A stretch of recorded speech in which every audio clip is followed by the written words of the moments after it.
हाँ जी, good evening to all. स्वागत है आप सभी का हमारे यूट्यूब चैनल लर्न माइंड में। आज हम डिस्कस कर रहे हैं, एक डिस्कशन या फॉर्मल कोई पढ़ाई नहीं है। मतलब मैं आपको जर्नल में जो बताना चाहती हूँ कि सीटेट तो अब एग्ज़ाम जो हो चुका है, अब हम रीट और यूपी टेट के लिए जो सीरीज़ है वो हम कंटिन्यू करेंगे। अगर अभी तक आपने हमारे चैनल को सब्सक्राइब नहीं किया है तो सब्सक्राइब कीजिए और बेल आइकन प्रेस कीजिए और लाइक एंड शेयर ज़रूर कर दीजिएगा अगर अच्छा लगे तो। यूपी टेट और रीट के लिए हम पेडागॉजी और ईवीएस सेक्शन, ईवीएस के फुल चैप्टर, फुल थ्योरी जो है चैप्टर वाइज समरी हम करेंगे। जो ईवीएस में पूछा जाता है यूपी टेट, रीट और एसटेट में, वो सब हम करेंगे। मैथ्स के क्वेश्चंस और मैथ्स पेडागॉजी होगी चैप्टर वाइज, ठीक है। आज हम बेसिकली एक बात करना चाहते हैं, what to do after CTET 2021, कि हम क्या कर सकते हैं सीटेट के बाद, हम कैसे अपने कैरियर को नेक्स्ट लेवल पर लेकर जा सकते हैं। अब अगर हमारा सीटेट क्लियर होता है तो हमारे पास क्या क्या अपॉर्चुनिटीज़ है उसके बाद। हमारे पास बहुत सारी अपॉर्चुनिटीज़ है। बेसिकली देखिए, what to do after CTET 2021। CTET तो आपका क्लियर हो चुका, अगर आपने अच्छी तरह से तन मन से अगर आपने स्टडी की तो आपके वो मार्क्स जो आपको चाहिए वो आते हैं। और अगर हम बात करें तो इसके बाद गवर्नमेंट जॉब का क्या स्कोप है और इसके बाद प्राइवेट जॉब का क्या स्कोप है। प्राइवेट जॉब तो देखिए आपको मिल ही जाएगी, पर जो गवर्नमेंट जॉब है वो कैसे मिलेगी। गवर्नमेंट जॉब के लिए आपके पास जो ऑप्शंस हैं वो है KVS, NVS, army public school, central schools और DSSB तो देखिए दिल्ली सबॉर्डिनेट बोर्ड के लिए होता है, जो दिल्ली में रहते हैं उनकी जॉब के लिए, ठीक है। ये KVS केंद्रीय विद्यालय स्कूल, सुपर टेट हो गया, सुपर टेट, यूपी टेट, ये सारे जो हैं यूपी में है, ठीक है। रीट बेसिकली अगर आपने सीटेट को क्रैक कर लिया ना तो KVS भर सकते हैं आप, NVS नवोदय विद्यालय भर सकते हैं। जो KVS है उसके लिए सीटेट क्लियर होना बहुत ज़रूरी है आपके लिए। और जो KVS है ना वो बहुत, मैं ऐसे नहीं कह रही, मैं आपको डरा नहीं रही हूँ, बट इट्स टफ। अगर आपने अच्छी तरह से 6 मंथ्स प्रैक्टिस, और अगर आप थोड़े से वीक अपने आप को समझते हैं तो 1 ईयर भी आपके लिए इसकी प्रैक्टिस के लिए जो है वो कम है। तो मैं बेसिकली अभी कहूँगी कि KVS आएगा, ज़रूर आएगा, और इसी साल आएगा। पोस्टें भी आती हैं। KVS बेसिकली पूरे इंडिया में, ओवरऑल इंडिया में आपको कहीं भी जॉब मिल सकती है और इसके फ़ायदे बहुत सारे हैं। इसमें आपको जो पेमेंट है वो तो आपकी बहुत अच्छी होती है, और आपको मकान भी मिलता है, आपको हाउस भी मिलते हैं, और बहुत सारी फैसिलिटीज़ तो आपको मिलती है क्योंकि this is a government job. देखिए प्राइवेट स्कूल्स में आप बाद में देखिएगा जब आपको गवर्नमेंट जॉब नहीं मिलती, पहले आप प्राइवेट स्कूल को मत भागिए। मैं तो आपको यही कहूँगी KVS के लिए आप तैयारी कीजिए। 6 मंथ्स प्रैक्टिस इज़ इनफ। आप थोड़ी सी प्रैक्टिस कीजिए, पहले सिलेबस कवर कीजिए। अब आपके पास प्रॉपर टाइम है। KVS का पेपर कभी भी मतलब हो सकता है।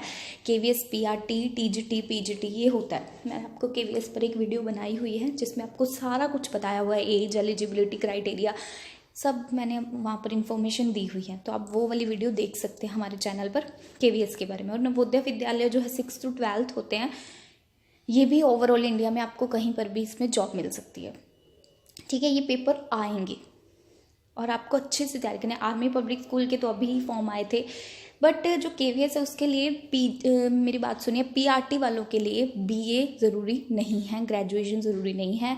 आपका DLED, आपका जो भी आपने JBT की हुई है, 2 ईयर डिप्लोमा और साथ में +2 में 50% से अबव मार्क्स, वो वाले एलिजिबल। और सीटेट पेपर 1 इज़ मैंडेटरी।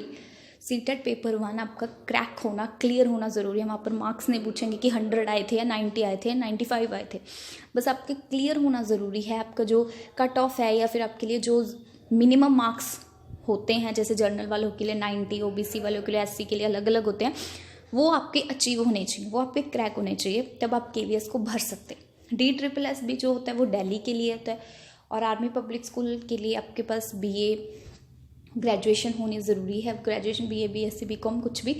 और इसमें PRT, PGT, TGT है। सिलेबस मैं आपको डिस्क्रिप्शन बॉक्स में प्रोवाइड करवा दूंगी इसका, KVS PRT वालों का, ठीक है। सो आप KVS की जम कर तैयारी कीजिए 6 मंथ्स, और इसका सिलेबस भी मैंने आपके साथ डिस्कस किया हुआ है उसी वीडियो में, जिसमें हिंदी आएगी, रीजनिंग आएगी। मैं आपको बता ही देती हूँ, वेट। KVS PRT वालों के लिए हिंदी,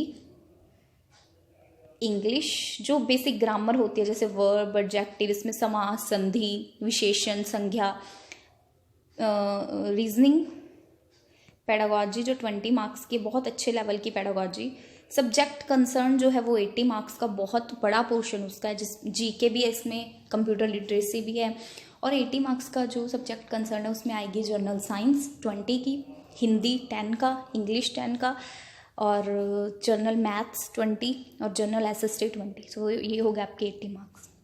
सो आपको अच्छे से 6 मंथ्स की प्रैक्टिस करनी है अगर आपने KVS को भरना है तो, ठीक है।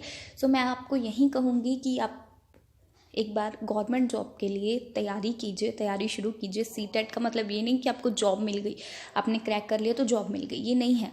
आपको जॉब के लिए तैयार रहना है, आपको जॉब के लिए प्रिपरेशन आगे बहुत करनी है। अगर आपने अपने STET क्लियर कर लिया, जैसे PSTET होता है, HTET होता है, रीट होता है, सुपर टेट वगैरह, अगर आपने इसमें इंटरव्यू भी होता है KVS में, 85% जो है मैं आपको ये बताना चाहती हूँ। देखिए ये तो आपको पहले वैसे मैंने बताया हुआ है कि 85:15, 15 इंटरव्यू का है, 85 जो है वो रिटन एग्ज़ाम, और जो 15 है वो इंटरव्यू। सो आप पहले इंटरव्यू का मत सोचिए, रिटन एग्ज़ाम को क्रैक कीजिए। ये भी 150 का ये होता है, एक सवाल के लिए 1 मिनट ही होता है, ठीक है। और आपके यहाँ पर भी कोई नेगेटिव मार्किंग नहीं होती, बस थोड़ा सा लेवल इसका बहुत हाई होता है KVS का। सो आपको जनरल नॉलेज के लिए आपको रोज़ डेली न्यूज़पेपर और अरिहंत की छोटी सी रेड बुक आती है, उसको आपको अच्छे से पढ़ लेना है। सब्जेक्ट कंसर्न के लिए 6th to 9th तक मैं कहती हूँ कि NCERT बुक्स, मैथ्स, साइंस और SST, जो भी आपका क्षेत्र कमज़ोर है, जैसे SST कमज़ोर है, मान लीजिए मैथ्स कमज़ोर है, तो उस पर ध्यान दीजिए। अभी से स्टार्ट कर दीजिए, अपनी सारी बुक्स कलेक्ट कर लीजिए, जहाँ से भी आपको सोर्सेज से पढ़ना है वो सोच लीजिए और कलेक्ट करके आप पढ़ना शुरू कीजिए, प्रेपरेशन शुरू कीजिए, रिवीजन। फिर आप एक बार सिलेबस कंप्लीट कर लोगे तो मल्टीपल टाइम्स आपकी रिवीजन होती जाएगी। अगर आपकी SST जो कमज़ोर है उसको आप पढ़ना स्टार्ट कीजिए, ठीक है। अगर आपने मान लीजिए 6th क्लास से स्टार्ट किया, 6th के साइंस SST पहले कर लीजिए, फिर 7th की साइंस SST, फिर 8th स्टैंडर्ड की साइंस SST, और फिर मैथ्स कर लीजिए। GK डेली के डेली न्यूज़पेपर पढ़िए, नेट से अच्छे न्यूज़पेपर मतलब न्यूज़ लीजिए। मतलब आप YouTube तो चलाते ही हैं, बाकी वीडियोस ना देखें जो फालतू एंटरटेनमेंट की है, जो न्यूज़ है उसको ध्यान से सुनिए। रीजनिंग के लिए भी बुक आती है, रीजनिंग भी कीजिए। देखिए रीजनिंग तो 10 मार्क्स की है, सिलेबस कवर कर लिया तो मल्टीपल टाइम्स रिवीजन से आपको कोई प्रॉब्लम नहीं होगी, फिर आप कुछ भी कर सकते हैं। आप थोड़ा सा टाइम ही पढ़ना है आपको, मैं तो कहती हूँ दिन में 3-4 घंटे ही पढ़ लिया ना, इट्स इनफ। साथ साथ में आप अपना कोई भी काम कर सकते हैं।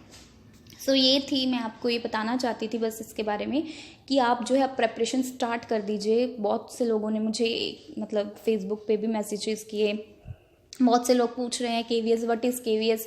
आपको मेरे चैनल पर जो KVS की वीडियो पड़ी हुई है वो आप देख लीजिएगा, उससे आपको फुल इन्फॉर्मेशन जो KVS के बारे में पता चल जाएगी और मिल जाएगी आपको। ये जॉब जो है ये आपको पूरे इंडिया में मिलेगी। सो आप तैयार रहिए, अपनी तैयारी कीजिए। इट्स नॉट टफ, इतना टफ नहीं है। अगर आपने प्रिपेयर किया है तो पिछले साल के जो पेपर हैं वो मैं डिस्क्रिप्शन बॉक्स में डाल दूँगी या फिर फेसबुक पेज पे शेयर कर दूँगी, वहाँ पर आप ले सकते हैं। सो आप अपनी तैयारी स्टार्ट कीजिए। बेसिकली GK डेली के डेली न्यूज़पेपर पढ़िए, रीजनिंग में देखिए, रीजनिंग में जो क्वेश्चंस हैं, जो सिलेबस है जो है ना KVS का सिलेबस, उसमें देखिए। KVS का सिलेबस में मैं प्रोवाइड करवा दूंगी, वो पर आप देख लीजिएगा कि रीजनिंग कैसे आती है। 10 मार्क्स के कंप्यूटर लिटरेसी के लिए बेसिक कंप्यूटर, ठीक है। पेडागॉजी 20 मार्क्स की, वो पेडागॉजी हम अपने मतलब डिस्कस करेंगे चैनल पर, ठीक है। सो आप तैयार रहिए। So thank you so much. अगर अभी तक आपने हमारे चैनल को सब्सक्राइब नहीं किया है तो सब्सक्राइब कर दीजिएगा और थैंक यू सो मच।